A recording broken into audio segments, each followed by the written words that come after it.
Et salut les mecs, on se retrouve pour une nouvelle vidéo. On avait parlé précédemment du coup des quarts de finale de Ligue des Champions. C'est une vidéo qui avait plutôt bien marché pour le retour sur YouTube parce que ça fait un moment que j'avais pas posté.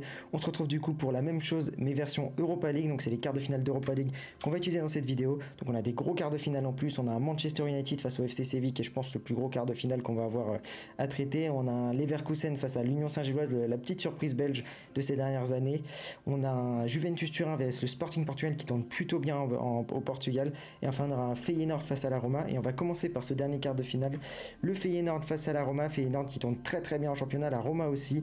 On va voir ce qu'ils ont fait en huitième de finale. Donc le Feyenoord qui a tiré le Shakhtar Donetsk, donc l'ancien club de Mikhailo Mudryk, qu'on a vu le feuilleton de l'hiver dernier, 100 millions d'euros à Chelsea, on l'a vu, voilà.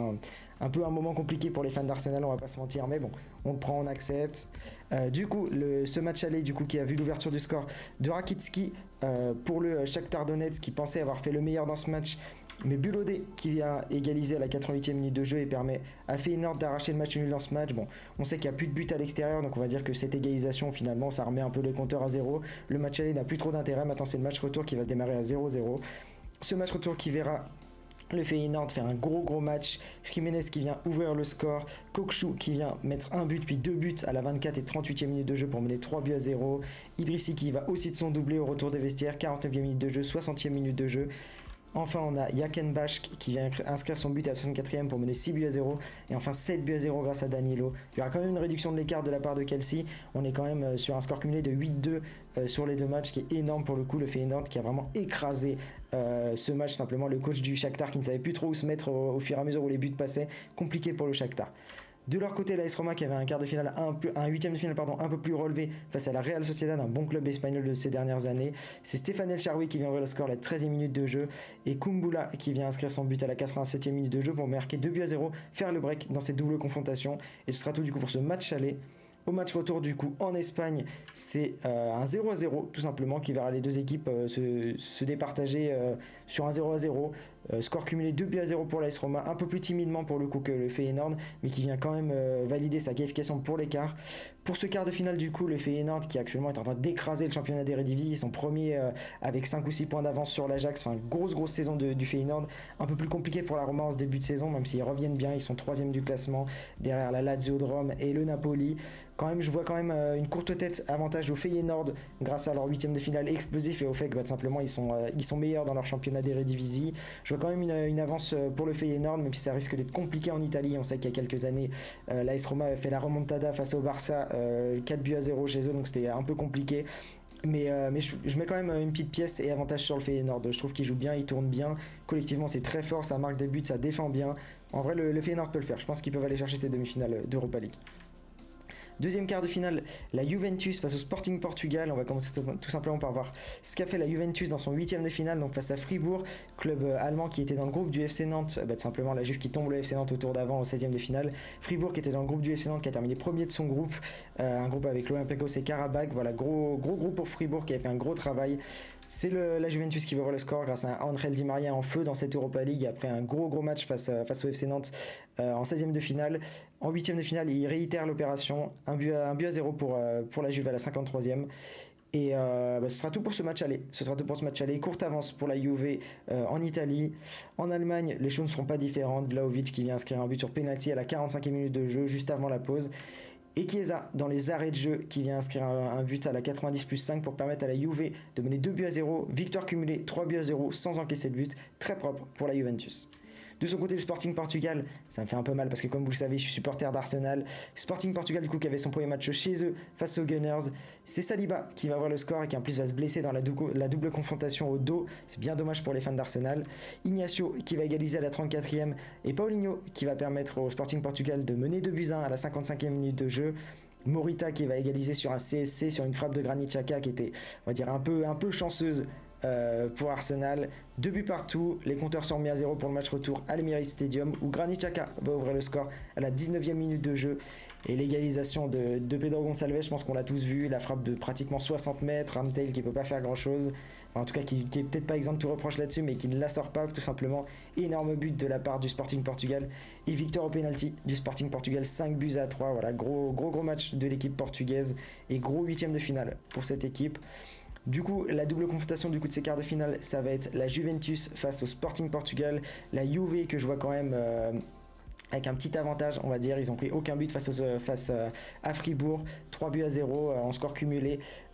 Pour le coup, en championnat, ils sont très très bons, malgré un début de saison un peu compliqué par le retrait des 15 points suite aux petites magouilles qu'ils ont fait de leur côté. Voilà, ils sont un peu moins bien, mais sinon, ils font quand même une grosse saison. La Juve, notamment avec Adrien Rabiot, qui est très très chaud, qui marque pas mal de buts cette saison. Ça doit pratiquement être sa saison la plus prolifique de sa carrière.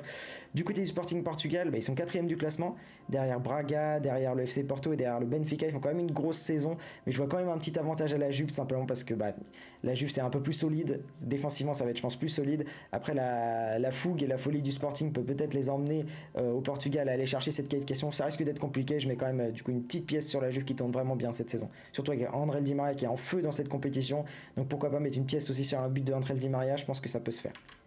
Troisième quart de finale entre le Bayer Leverkusen et la Royal Union Saint-Gilloise, la surprise belge de ces dernières saisons qui est remontée il y a 2-3 saisons de ça et qui derrière l'année passée a failli arracher le titre de champion. Enfin, grosse saison pour l'Union Saint-Gilloise, mais du coup on va commencer par voir le 8ème de finale de Leverkusen qui avait un 8ème de finale assez facile face aux Hongrois de Ferencváros, où ils vont ouvrir le score à la 9e minute de jeu grâce à Demirbay et tout simplement faire le break à la 86e grâce au défenseur Tapsoba et tout simplement faire le break dans cette double confrontation. 2 buts à 0 pour Leverkusen au terme de ce match aller. Au match retour, ce sera pas beaucoup différent en Hongrie. Moussa Diaby, le français, qui vient ouvrir le score à la 3e minute de jeu. Et Adli, l'ancien Toulousain, qui vient inscrire le but du break à la 81e minute de jeu pour permettre à Leverkusen de gagner 4 buts à 0 au score cumulé de cette double confrontation. Victoire sans trop de difficultés pour le Leverkusen dans son 8ème de finale. De son côté, la Royal Union Saint-Gilloise va jouer l'Union Berlin, les deux Unions qui vont se jouer dans un match spectaculaire pour le match aller. Ouverture du score de Boniface à la 28e minute de jeu pour l'Union Saint-Gilloise, égalisation de Juranovic. Vertessen qui vient inscrire le but de 2 buts à 1, tout simplement pour permettre à l'Union Saint-Gilloise de repasser devant. Nouvelle égalisation de Knoche. Nouveau but de Boniface, 3 buts à 2, et comme ça ne pouvait pas en finir là, égalisation de Michel à la 89e minute de jeu. 3 buts partout entre l'Union Berlin et l'Union Saint-Gilloise en Allemagne. En Belgique, ça va être bien différent, même si les compteurs sont remis à 0. C'est Thomas qui va ouvrir le score à la 18e minute de jeu, suivi par Lazare à la 63e et enfin Lapoussin à la 90 plus 4 qui va permettre à l'Union Saint-Gilloise de gagner 3 buts à 0.